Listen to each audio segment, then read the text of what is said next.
नमस्ते, soulful living पर आप सभी का स्वागत है।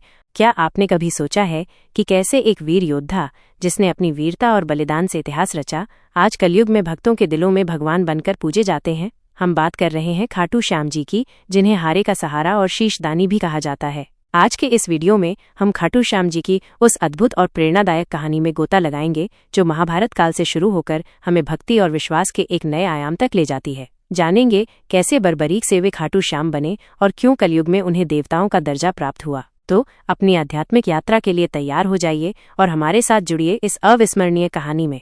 खाटू श्याम जी की कहानी महाभारत काल से जुड़ी है, जहां एक वीर योद्धा बर्बरीक ने अपने महान बलिदान से कलयुग के देवता के रूप में पूजे जाने का वरदान प्राप्त किया। बर्बरीक का जन्म और पराक्रम। बर्बरीक महाबली भीम के पौत्र थे। वे भीम के पुत्र घटोत्कच और दैत्यराज मूर की पुत्री मोरवी के पुत्र थे। बचपन से ही बर्बरीक अत्यंत बलशाली और वीर थे। उन्होंने युद्ध कला अपनी माता मोरवी और भगवान श्री कृष्ण से सीखी थी। उन्होंने भगवान शिव की घोर तपस्या करके 3 ऐसे बाण प्राप्त किए जो उन्हें तीनों लोकों में विजयी बनाने के लिए काफी थे। इन 3 बाणों से ही वे किसी भी युद्ध को क्षण भर में समाप्त कर सकते थे। इसी कारण उन्हें 3 बाणधारी भी कहा जाता है। महाभारत और बर्बरीक का प्रण।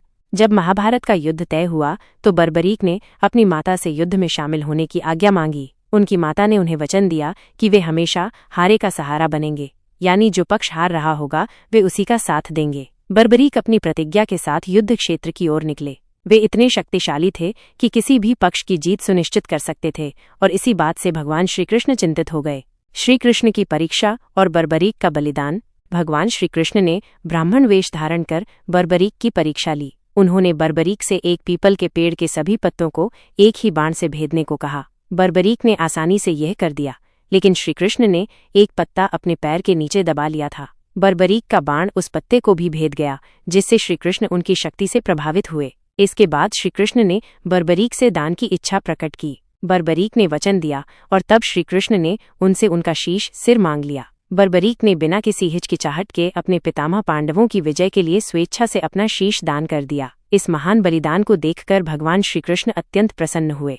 कलयुग के देवता खाटू श्याम बर्बरीक के बलिदान से प्रसन्न होकर भगवान श्रीकृष्ण ने उन्हें वरदान दिया कि कलयुग में उन्हें स्वयं उनके कृष्ण के नाम श्याम से पूजा जाएगा। श्रीकृष्ण ने कहा कि जैसे जैसे कलयुग बढ़ेगा उनकी मान्यता भी बढ़ेगी और वे हारे का सहारा बनकर भक्तों के कष्ट दूर करेंगे। भगवान श्रीकृष्ण ने बर्बरीक के कटे हुए शीश को महाभारत का पूरा युद्ध देखने के लिए एक ऊंचे टीले पर स्थापित कर दिया। महाभारत के युद्ध के बाद पांडवों में इस बात पर बहस हुई कि युद्ध की जीत का श्रेय किसे जाता है। तब बर्बरीक के शीश ने कहा कि ये जीत केवल भगवान श्रीकृष्ण की वजह से मिली है। बाद में बर्बरीक का शीश राजस्थान के सीकर जिले के खाटू गांव में मिला। किंवदंती है कि एक गाय जब उस स्थान से गुजरती थी तो उसके थनों से अपने आप दूध बहने लगता था। गांव वालों ने खुदाई की तो उन्हें वो शीश मिला जिसे भगवान श्रीकृष्ण ने नदी में प्रवाहित किया था। इस स्थान पर ही खाटू श्याम जी का भव्य मंदिर स्थापित किया गया और तब से बर्बरीक को खाटू श्याम के नाम से पूजा जाने लगा। इस प्रकार एक वीर योद्धा बर्बरीक ने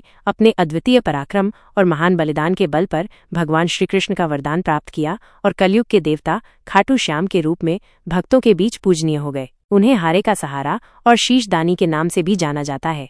तो ये थी खाटू श्याम जी की अलौकिक गाथा, एक ऐसे वीर योद्धा की कहानी जिन्होंने अपने बलिदान से कलयुग के देवता का स्थान प्राप्त किया।